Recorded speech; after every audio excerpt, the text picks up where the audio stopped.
Thank you for coming and participating tonight in this great event, and I want to thank Max, who's my son sitting in the front row here, keeping it real for me. I'm Jenne Rayburn. I'm a designer and metalsmith. My work is carried in local galleries and I sell at craft shows. In January, I launched my website, JenneRayburn.com, where I hope to build a retail and wholesale following.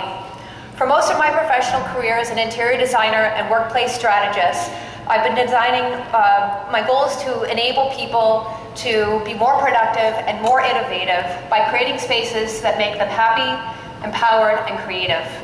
The work I'm sharing with you tonight is very much like that, but on a smaller scale. I've been designing and making personal adornment since I was a child, starting with found objects and natural materials discovered anywhere from the woods near my house to my mother's sewing box. And I'm guessing that many of you share that experience. I don't really see it as unique, because as children, we often dress up as part of our imaginative play and experiment with different roles and characters. We are part of a long and rich tradition, actually, because for as long as human beings have existed, we have ornamented our bodies. And the practice of adorning ourselves has symbolized beauty, status, and connection. So, needless to say, my product is not new. However, it has significance because of the role that it plays in enabling the creation of diverse social and personal identities. What we wear speaks volumes about who we are, what we believe, and that to which we aspire. Wearing personal ornamentation speaks to and connects our individuality and our shared humanity. The inspiration for my collections comes from thinking about creating identity. I create narratives for my work that are ideas about mythology and tradition, using materials and symbols that are provocative and engaging. For most women, image is important, and the presence we bring to a room is often dependent on how good we feel about the way that we look. I believe that the right accessory, be it a handbag, a scarf, or a piece of jewelry, can give a woman distinctiveness and credibility, making her look and feel poised and confident.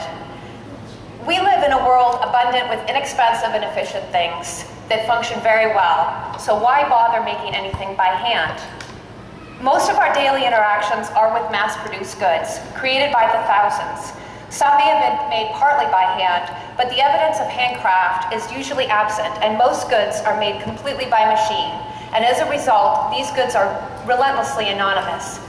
Brand names, designer labels, celebrity endorsements, they're all intended to create connections and connotations of quality and exclusiveness, and speak to our beliefs and our interests.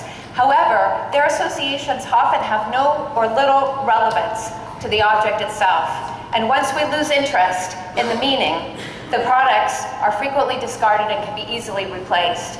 In contrast, handmade objects are nuanced. They express the skill involved in making, the exclusivity due to production, authenticity because of the workmanship, and the materiality can be linked to specific historical and cultural lineage. The intrinsic value of handmade objects is that the object reflects its maker and has a rich narrative that references meanings and values that connect to the ideals and the culture of the consumer. So take, for example, that common typical drinking glass. No matter how you hold it, the experience is the same. Every time you use the glass, the experience is the same. We are not challenged to participate or appreciate or consider with the glass, how it feels in the hand, its weight, its texture, any other quality. Yet to contemplate and admire the complexity of hand-blown glass or a hand-thrown mug can bring a sense of wonder, appreciation, and even, maybe, a new perspective. More durable and more enduring than mass production, handmade objects are an investment, but they're investment in your values and culture, and they support a local way of life and environmental stewardship. One minute. So you know what that saying, you are what you eat. Well, the same principle applies to your mind. You become more like whatever you put in your head, more like the experiences you have every day.